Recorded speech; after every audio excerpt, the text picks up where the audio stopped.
दोस्तों स्वागत है आपका आज की बेहद बड़ी और महत्वपूर्ण खबरों में। आज हम आपको लॉकडाउन 5 और देश भर से जुड़ी तमाम खबरों को बताने वाले हैं। दोस्तों अनलॉक 1 को खत्म होने के बाद अब कुछ ही दिन बचे हैं और उसके बाद अनलॉक 2 की शुरुआत हो जाएगी। चलिए इसी के साथ आगे बढ़ते हैं आज की बड़ी खबरों की तरफ, जहां दुनिया भर से कुछ बड़ी और महत्वपूर्ण खबरें निकलकर सामने आ रही है जिन्हें जानना आपके लिए बेहद जरूरी है। चलिए बढ़ते हैं आज की खबरों की तरफ, जहां आगे आप देखेंगे एलएसी पर बढ़ रही चीनी विमानों की नापाक हरकतें, लद्दाख में भारत ने एयर डिफेंस मिसाइलों को किया तैनात। आगे जानेंगे पूरी खबर। साथ ही सिर्फ ये 3 कागज देने पर घर लौटे मजदूरों के खाते में आएंगे 6,000 रुपए। सरकार ने दी पूरी जानकारी। आगे जानेंगे आपको कैसे मिलेगा इस योजना का फायदा। साथ ही आगे देखेंगे महंगाई की मार पड़नी शुरू, डीजल के बढ़ते दाम ने फल और सब्जी के भाव में लगाई आग। जानेंगे पूरी खबर और साथ ही देखेंगे 1 जुलाई से शुरू होगी पीएम स्वनिधि योजना।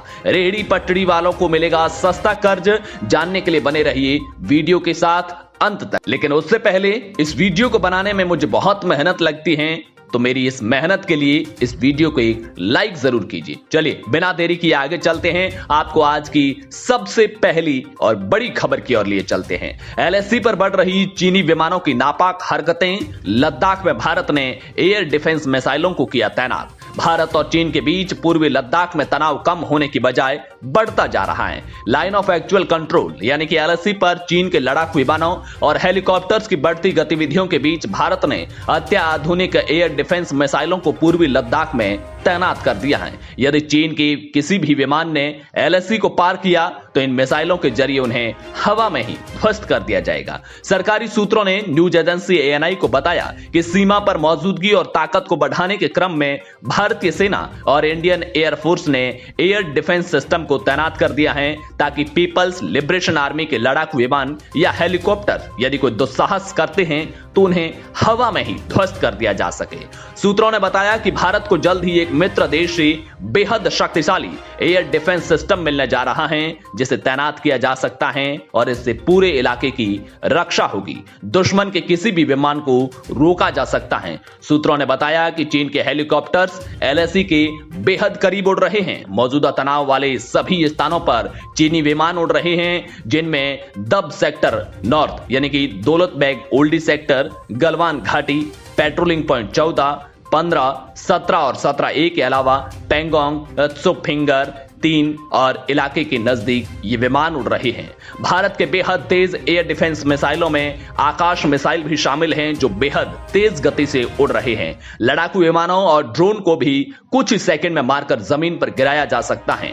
मॉडिफिकेशन के बाद इसे पहाड़ों में तैनाती के लिए तैयार किया जा चुका है। इसी के साथ अब बढ़ते हैं अगली खबर की ओर। 1 जुलाई से शुरू होगी पीएम स्वनिधि योजना। रेहड़ी पटरी वालों को मिलेगा सस्ता कर्ज। केंद्र की मोदी सरकार ने लॉकडाउन से प्रभावित रेहड़ी पटरी वालों को राहत देने के लिए शुरू की गई पीएम स्वनिधि योजना 1 जुलाई से लागू हो रही है। पीएम स्वनिधि योजना को देश भर में लागू करने और इसमें राज्यों की मदद के लिए 34 सीनियर नौकरशाहों को नोडल अधिकारी बनाया है।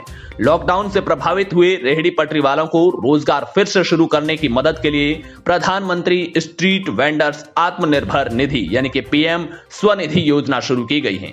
1 जुलाई से शुरू होने वाली इस योजना में रेहड़ी पटरी वालों को सस्ती दरों पर कर्ज मुहैया करवाया जाएगा। इस योजना के तहत रेहड़ी पटरी वालों को 10,000 रुपए तक का लोन मुहैया करवाया जाएगा। इस लोन में 1 साल में मासिक किस्त के रूप में लौटाया जा सकता है। इस योजना से करीब 50 लाख रेहड़ी पटरी वालों को लाभ मिलेगा। इसी के साथ अब बढ़ते हैं अगली बड़ी खबर की ओर। सिर्फ ये 3 कागज देने पर घर लौटे मजदूरों के खाते में आएंगी 6,000 रुपए।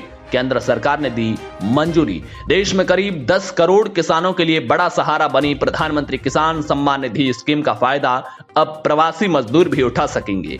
केंद्रीय कृषि राज्य मंत्री कैलाश चौधरी ने इससे जुड़ी जानकारी दी है। उन्होंने बताया कि मजदूरों को सिर्फ 3 डॉक्यूमेंट यानी कि खेती की जमीन से जुड़े दस्तावेज, बैंक खाता नंबर और आधार कार्ड देना होगा। शर्तें पूरी करने वाला मजदूर रजिस्ट्रेशन करवाएगा। सरकार पैसा देने को तैयार है। मजदूर के नाम कहीं खेत होना चाहिए। अब रजिस्ट्रेशन के लिए कहीं जाने की जरूरत नहीं है। खुद ही स्कीम की वेबसाइट पर जाकर इसमें फार्मर कॉर्नर के जरिए आवेदन किया जा सकता है। बस चाहिए आपको ये 3 डॉक्यूमेंट। कैलाश चौधरी की ओर से जारी जानकारी में बताया गया है कि इस स्कीम में रजिस्ट्रेशन के लिए जरूरी है आपके पास आधार कार्ड हो, बैंक खाता हो और इसके अलावा खेती की जमीन के दस्तावेज हो। इस डेटा को राज्य सरकार वेरीफाई करती है, तब केंद्र सरकार पैसा भेजती है। इसी के साथ अब आगे बढ़ते हैं अगली बड़ी खबर की ओर। महंगाई की मार पड़नी शुरू, डीजल के बढ़ते दाम ने फल और सब्जी के भाव में लगाई आग। डीजल की कीमतों में लगातार इजाफे का असर सब्जियों और फलों के भाव में बढ़ोतरी के रूप में देखने को मिल रहा है। ट्रांसपोर्टर का कहना है कि पेट्रोल और डीजल की कीमतों में इजाफा होने के बाद माल ढुलाई बढ़ गई है, जिसकी वजह से ग्राहकों के लिए उत्पादों की बिक्री महंगी पड़ रही है। महंगाई बढ़ने से घट रही बिक्री। सब्जी मंडी में एक सब्जी विक्रेता ने माल भाड़ा बढ़ने की वजह से बाजार में महंगाई देखने को मिल रही है, इसकी वजह से बिक्री भी कम हो गई है। सब्जी और फलों के अलावा अन्य दामों में भी इजाफा देखने को मिल रहा है। इसके अलावा इसका बड़ा कारण यह भी है कि डीजल के भाव में लगातार 21 दिनों से तेजी देखने को मिल रही है। सप्लाई बढ़ाने के बीच महंगाई का संकट। ट्रांसपोर्टर का कहना है कि 1 जून के बाद से अब तक महंगे डीजल की वजह से ट्रकों का किराया 10 से 12% बढ़ गया है। ट्रक किराए में यह इजाफा एक ऐसे समय में आया है जब अधिकतर मैन्युफैक्चरर्स लॉकडाउन के बाद सप्लाई बढ़ाने और अपने उत्पादों की बिक्री में जुटे हुए हैं। इसी के साथ अब बढ़ते हैं अगली बड़ी खबर की ओर। झारखंड में 31 जुलाई तक बढ़ाया गया लॉकडाउन। सीएम हेमंत सोरेन बोले रियायत ही देंगे। झारखंड में लॉकडाउन को 31 जुलाई तक के लिए बढ़ा दिया गया है। सीएम हेमंत सोरेन का कहना है कि लॉकडाउन से संघर्ष में जनता के सहयोग से अब तक राज्य सरकार को अपेक्षित सफलता मिली है, पर संघर्ष अभी जारी है।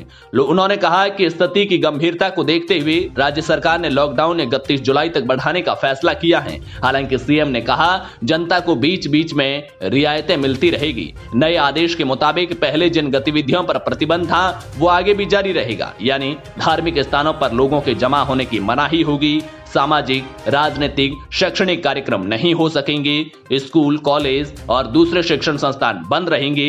राज्य से बाहर और भीतर बसों के जरिए आवागमन बंद ही रहेगा, यानी कि राज्य में अगले आदेश तक बसें नहीं चलेगी। झारखंड में शॉपिंग मॉल भी बंद रहेंगे। राज्य में सैलून, स्पा, बार्बर शॉप आगे भी बंद रहेंगे। सार्वजनिक स्थानों में मास्क पहनना अनिवार्य होगा। रात 9 बजे से लेकर सुबह 5 बजे तक लोगों की आवाजाही पर मनाही रहेगी। हालांकि इस दौरान जरूरी सेवाओं से जुड़े लोगों को काम पर कोई रोक नहीं होगी। दोस्तों, आपको हमारी ये वीडियो कैसी लगी हमें कमेंट में जरूर बताइए और वीडियो को लाइक जरूर कीजिए। शुक्रिया।